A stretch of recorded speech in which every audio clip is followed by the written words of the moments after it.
ইতিহাস বোধ হয় এভাবেই ফিরে আসে, কিংবা এক ভৌগোলিক সীমানার আগুন খুব সহজেই ছড়িয়ে পড়ে প্রতিবেশী ভূখণ্ডে। যে আগুনের লেলিহান শিখা আজ ভারতের রাজপথকে এক জ্বলন্ত আগ্নেয়গিরিতে পরিণত করেছে, তার সাথে অদ্ভুত এক আত্মিক মিল পাওয়া যায় ঠিক 2 বছর আগের বাংলাদেশের।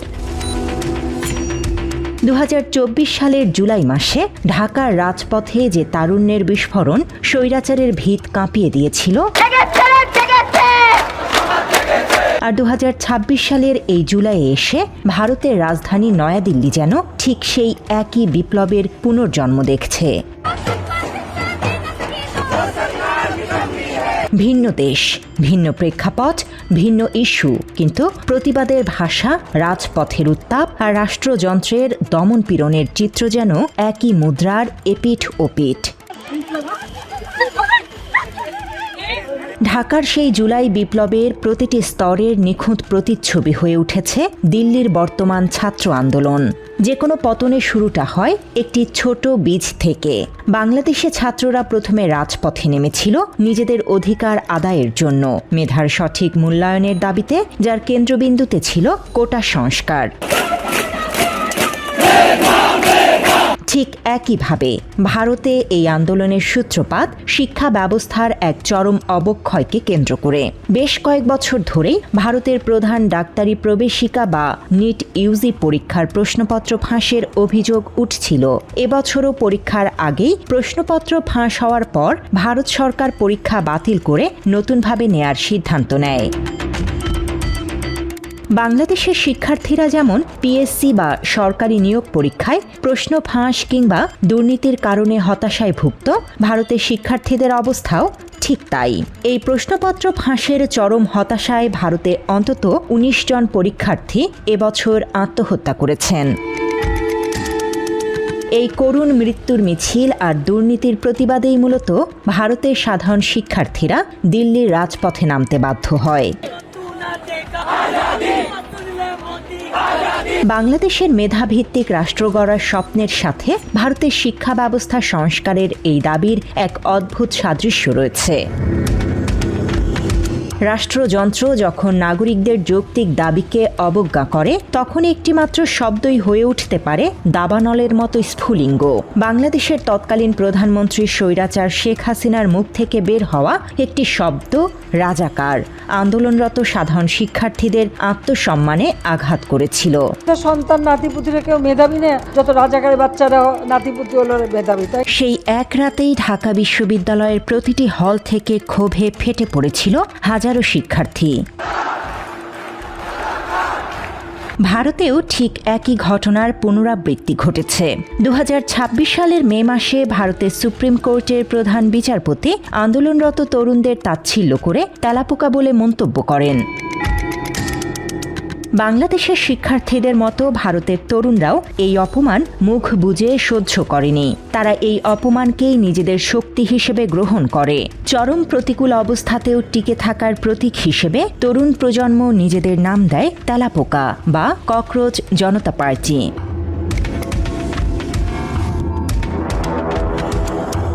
বাংলাদেশে যেমন কোনো নির্দিষ্ট রাজনৈতিক দলের ব্যানার ছাড়া সাধারণ শিক্ষার্থীরা ঐক্যবদ্ধ হয়েছিল, ভারতেও ককরোচ জনতা পার্টি আত্মপ্রকাশ করে সম্পূর্ণ স্বতঃস্ফূর্ত এক অনলাইন নেটওয়ার্ক হিসেবে।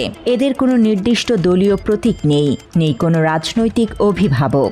রাতারাতি সোশ্যাল মিডিয়ায় দাবানলের মতো ছড়িয়ে পড়া এই আন্দোলন ভারতের কোটি কোটি তরুণকে বেঁধে ফেলে এক অদৃশ্য সুতোয়।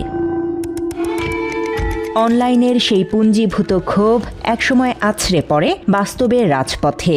কেন্দ্রীয় শিক্ষামন্ত্রীর পদত্যাগ এবং শিক্ষা ব্যবস্থায় আমূল সংস্কারের দাবিতে বজ্রকণ্ঠে গর্জে ওঠে সিজেপি। সোমবার দিল্লির রাজপথ পরিণত হয় এক জনসমুদ্রে।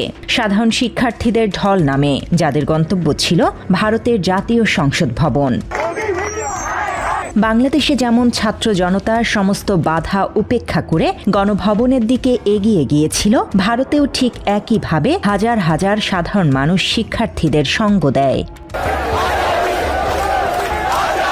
তাদের রুখতে ভারী অস্ত্রে সজ্জিত দিল্লি পুলিশ ও র্যাপিড অ্যাকশন ফোর্স দুর্ভেদ্য দেয়াল গড়ে তোলে, কিন্তু তারুণ্যের স্রোতে কংক্রিটের দেয়ালের সব বাধা চূর্ণ করে তারা এগিয়ে যায়। সংসদে তখন চলছিল গুরুত্বপূর্ণ অধিবেশন।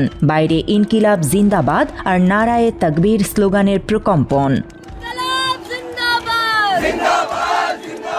পরিস্থিতি বেগতিক দেখে খোদ প্রধানমন্ত্রী নরেন্দ্র মোদী ঠিক সেভাবেই গোপন দরজা দিয়ে সংসদ ছাড়তে বাধ্য হন। যেভাবে জনরোষের মুখে বাংলাদেশের তৎকালীন স্বৈরাচার প্রধানমন্ত্রীকে তড়িঘড়ি করে পালাতে হয়েছিল। স্বৈরাচারী সব সরকারের আত্মরক্ষার কৌশল সবসময় একই রকম হয়। বাংলাদেশে আন্দোলন দমাতে যেভাবে পুলিশ, র্যাব ও বিজিবির পাশাপাশি দলীয় সন্ত্রাসী ছাত্রলীগ ও যুবলীগকে লেলিয়ে দেয়া হয়েছিল, ভারতের মোদী সরকারও হাঁটছে ঠিক যেন সেই একই পথে।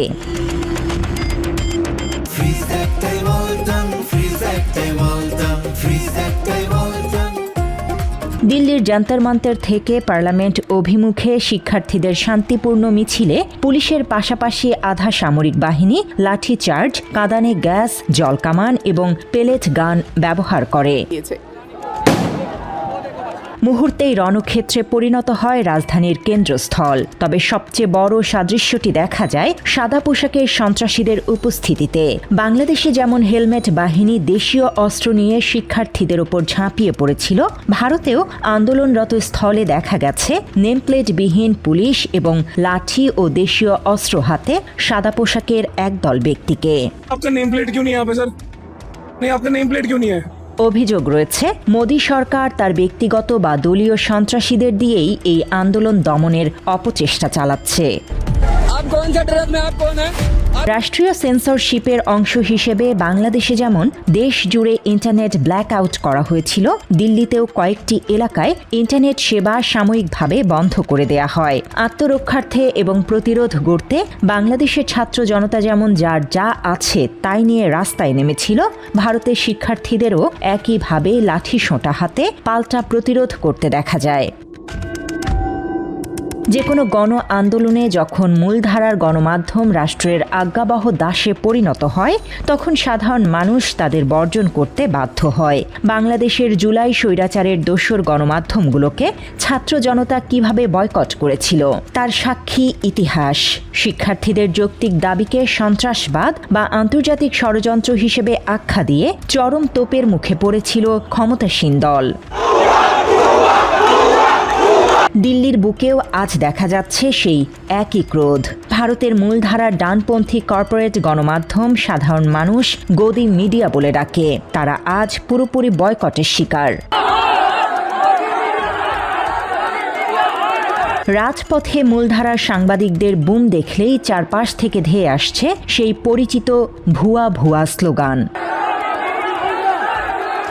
বাংলাদেশের মতো ভারতের আন্দোলনকারীরাও এখন সম্পূর্ণভাবে স্বাধীন ইউটিউব চ্যানেল, নাগরিক সাংবাদিকতা এবং সামাজিক যোগাযোগ মাধ্যমের উপর আস্থা রাখছে।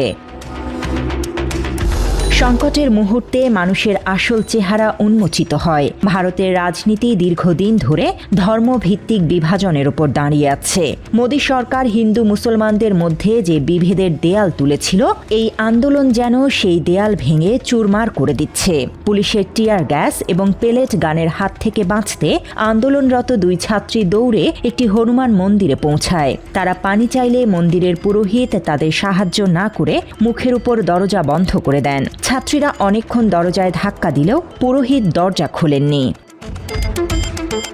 ঠিক একই সময়ে অন্য কয়েকজন আন্দোলনকারী একটি মসজিদে আশ্রয় নিলে এক ভিন্ন চিত্র দেখা যায়। সেখানকার মুসলমানরা দ্রুত তাদের পানি পান করান এবং মসজিদে বিশ্রাম নেয়ার ব্যবস্থা করে দেন। এই ঘটনাটি প্রমাণ করে মানুষের বিপদে ধর্ম নয়, মানবতাই সবার আগে।